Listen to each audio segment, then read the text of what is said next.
Tugas logika oleh Pratamayuda. Apa yang dimaksud dengan logika? Logika berasal dari kata Yunani kuno, kata latinnya logos.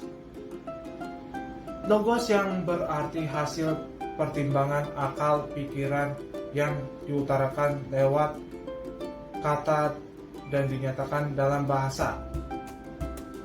Kata logika juga berarti akal budi, rasionalitas. Istilah logika juga berarti perkataan sebagai perwujudan pikiran manusia.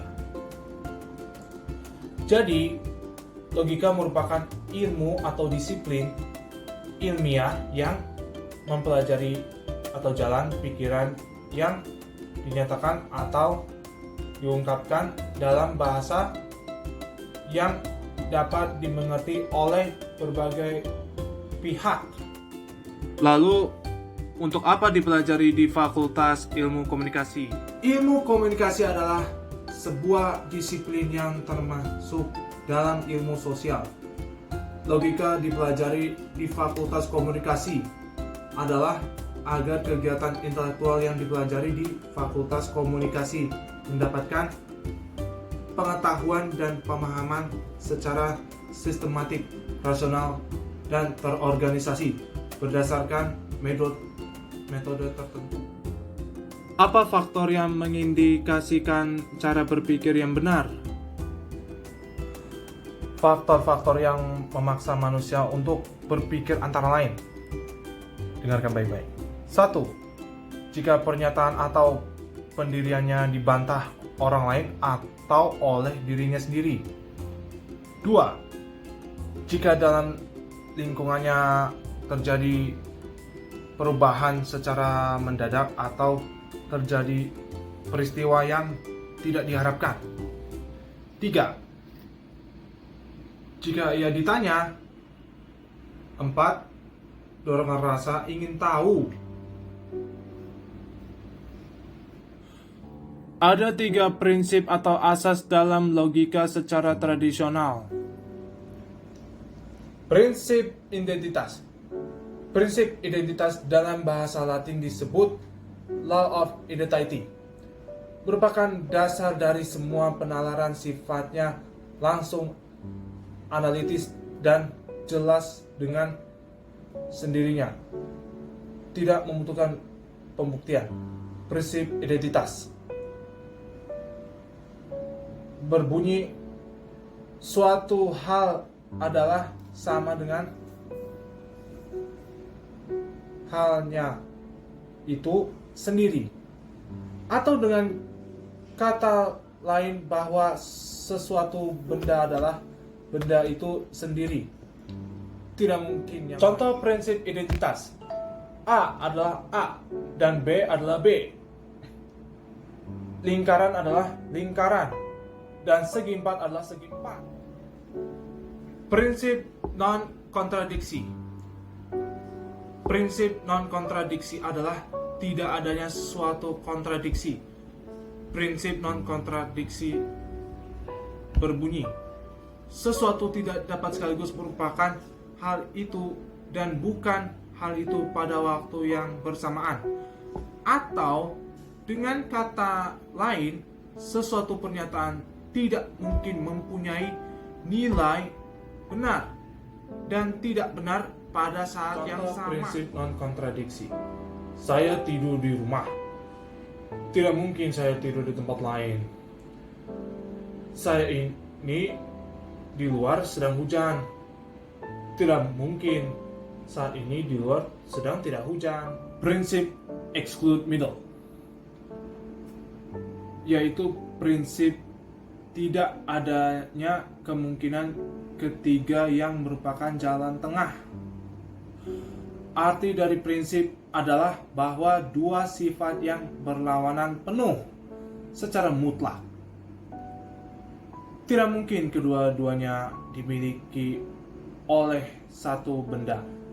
Hanya salah satu yang dimilikinya. Contoh, saat ini sedang tidak hujan, atau saat ini sedang hujan. saat ini sedang tidur atau saat ini sedang tidak tidur. Bagaimana rangkaian berpikir manusia dari ide, konsep, putusan, dan pernyataan? Rangkaian berpikir manusia bermula dari ide atau konsep, yaitu manusia mulai memahami pengertian tentang objek ada di luar subjek, benda, peristiwa, hubungan, gagasan, menangkap pengertian manusia dan pengertian makhluk hidup. Lalu manusia sampai pada berpikir tentang putusan, yaitu merupakan kegiatan akal budi yang mengandung pengakuan atau pengingkaran terhadap yang diakui atau diingkari. Pengakuan atau pengingkaran itu dapat diungkapkan baik secara lisan maupun tertulis dalam bentuk pernyataan. Apa yang dimaksud dengan proposisi kategoris?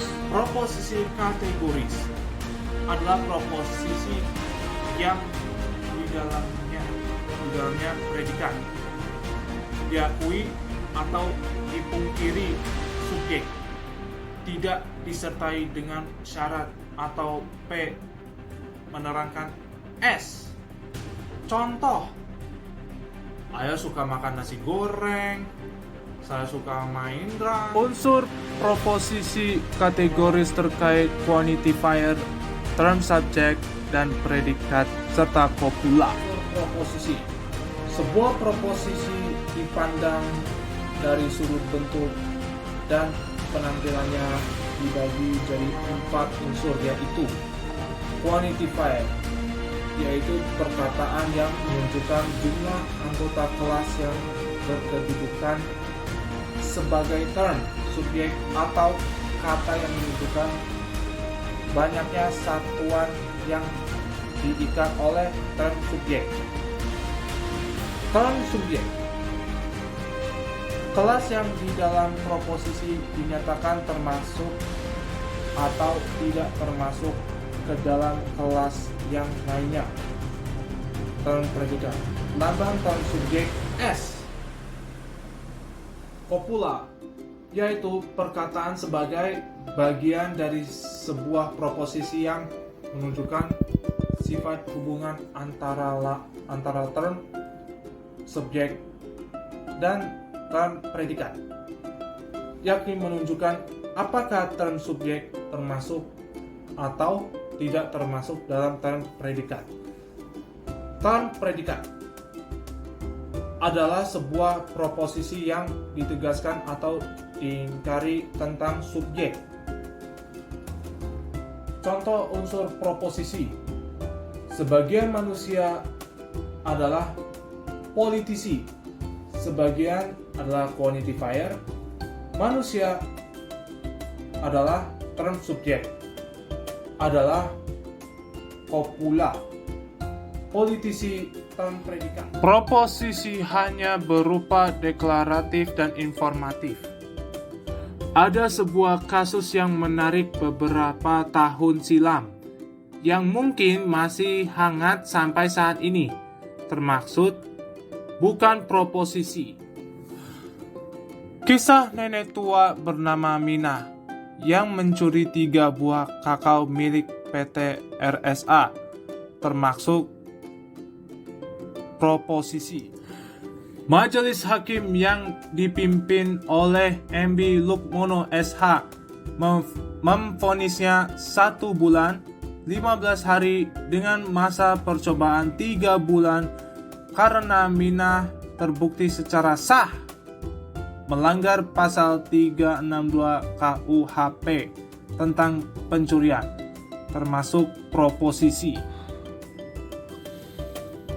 Nenek Mina terlihat tegar walaupun suasana persidangan terlihat penuh keharuan, termasuk bukan proposisi. Ketua Majelis Hakim terlihat menangis saat membacakan vonis, termasuk bukan proposisi. Kasus ini kecil, namun sudah melukai banyak orang ujar Musli, termasuk proposisi. Anggota LSM berharap bukan terfokus dalam penegakan hukum, tapi harus menegakkan keadilan, termasuk proposisi. Contoh proposisi AIEO. Contoh proposisi A. Semua murid menghormati guru. Semua gunung lebih tinggi dari laut. Contoh proposisi E. Semua dokter tidak ingin menjadi sakit. Semua maling tidak ingin tertangkap polisi. Contoh proposisi I. Beberapa guru adalah istri dari tentara. O. Beberapa pedagang adalah bukan orang jujur. Terima kasih ya, semoga bermanfaat.